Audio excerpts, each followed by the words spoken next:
So we're waiting to see who will be in Joe Biden's cabinet. And there have been a variety of different names floated. Some have been denied. Some have not been denied. It's very interesting to look at the way that all goes. And ultimately, we're going to know, and we'll do a deep dive about Joe Biden's cabinet. But as is often the case, as a precursor to selecting your cabinet, Joe Biden has selected his chief of staff. This is his first major staff pick. Of course, the vice president, Kamala Harris, a very important selection, which was made some time ago. But for post-election, this is really good news. Ronald Klain is going to be Joe Biden's chief of staff. It's just a great choice. And everybody from Alexandria Ocasio-Cortez to centrist Democrats to Democratic consultants, everybody says this is a fantastic choice. And I'm going to tell you a little bit about Ronald Klain. But when the bar is so, not that Klain isn't a good choice no matter what, but when the bar is so low already because of Donald Trump, Ronald Klain is an adult who is not only intelligent, but he's organized and he gets things done. That's already going to be much better than the people that Donald Trump has had as chiefs of staff. Ronald Klain also happened to be Barack Obama's Ebola czar during the Obama-Biden administration. And if we want to talk about signals, when Joe Biden selects Ronald Klain, it's a signal that he rejects the chaos of the Trump administration. He rejects the idea of these wild, loose cannon, unhinged staffers in a lot of different positions.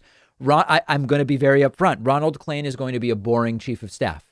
He's going to be a sensible, sober chief of staff. You're not likely to hear a lot from Ronald Klain in terms of cartoonish incidents and scandals and fiascos. And if you're dealing with a pandemic, as Joe Biden is going to be, and unfortunately, because Donald Trump is just done with coronavirus, a very serious pandemic on January 20th, Ronald Klain is also particularly qualified because he has experience dealing with medical outbreaks already. He's a lawyer with a solid legal mind. He has a relatively progressive lean in terms of what you would expect for a president like Joe Biden. And he has the experience that is required at exactly this time. And again, widespread praise. AOC tweeting, quote, "Good news and an encouraging choice." Anti-Trump Republican Steve Schmidt, who's not our friend, but the point is everybody recognizes Ronald Klain is a good choice. Steve Schmidt tweeting, "Looks like the office of chief of staff has just been upgraded by 100 gazillion% with the appointment of Ronald Klain." Squad member Congresswoman Ayanna Pressley tweeting, quote, "Having a dedicated, humble, hardworking team around you is everything. Congratulations, Ronald Klain. Encouraged to see you step into this role and look forward to working together." Senator Elizabeth Warren tweeting, "Ronald Klain is a superb choice for chief of staff. He understands the magnitude of the health and economic crisis, and he has the experience to lead this next administration through it. Ron has earned trust all across the entire Democratic Party." I think you get it. In Washington, you rarely see such unified and nearly unanimous reaction to any choice for any position ever, no matter how qualified the person is. He was on the ball. Ronald Klain was, in terms of coronavirus. He wrote back in January, nearly 11 months ago, a piece in The Atlantic where he said, or the piece was called "Coronavirus is coming and Trump isn't ready." And he explained the ways in which Donald Trump was not ready. So eventually we're going to be doing a deep dive on Joe Biden's cabinet as it comes together, expecting some names around Thanksgiving time. But for now, the person who will be helping Biden choose the cabinet is as close to a perfect selection as there could be. And contrast it with Donald Trump's latest chief of staff, Mark Meadows, who has been running around Trump rallies with no mask, high-fiving people. Mark Meadows caught coronavirus. Mark Meadows continued to insist that Donald Trump would win, even though Donald Trump lost, and said weeks ago, "We are not going to control the pandemic," in what was arguably the most defeatist statement we've heard from any administration official about the pandemic since the start. So change is very much in the air. I don't expect to agree with every cabinet choice Joe Biden makes, but so far, this is exactly what you would want to see. Now, let me say one other thing. I've been getting a lot of emails from people linking me to articles, some articles saying Warren and Bernie are being considered for cabinet positions, and other articles saying Warren and Bernie are being frozen out of consideration for cabinet positions. Uh, with so many rumors floating around and so many cabinet positions and so much else to talk about, I don't think there's much value in me commenting on speculation about Biden's cabinet. When Biden chooses his cabinet, we will do a deep dive. We will analyze every single cabinet member.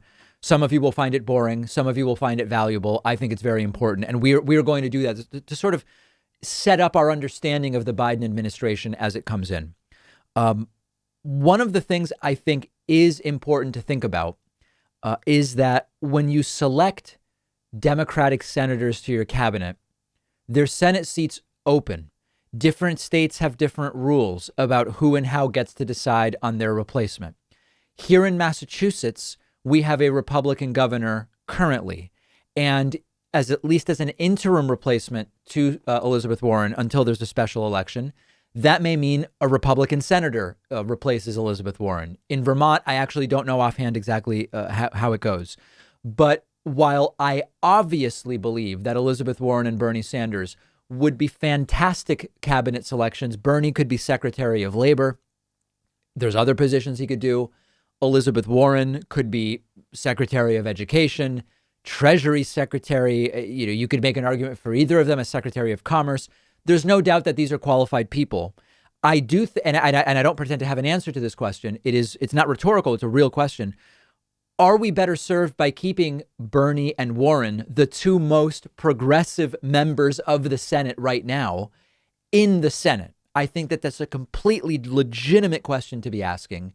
And given that you could pick people that are arguably as good or almost as good as them for cabinet positions, although maybe they would be less recognizable in terms of name recognition, do we gain more by keeping them in the Senate? I think that almost certainly, if Warren and Bernie leave the Senate to be in Biden's cabinet, it's a guarantee that the Senate moves to the right. When you take the two most liberal members of the Senate and you replace them with people that are arguably and almost certainly less liberal, the average political orientation of the Senate moves a little bit to the right. And I think that that's a perfectly legitimate and important thing to be talking about. And we will discuss it. If Democratic senators do make it into Biden's cabinet, we will talk about it. If they don't and there are complaints, where is Bernie? Where is Warren? We will also talk about it. A completely fundamental understanding of the reality of what happens when you take a Democratic senator out. What happens to that seat in the immediate and also in the medium to long term when there is a special election. We'll have more about Ronald Klain and Biden's cabinet on our Instagram page. Follow us there at David Pakman Show. And listen, if you're already on Instagram, follow me at david.pakman as well.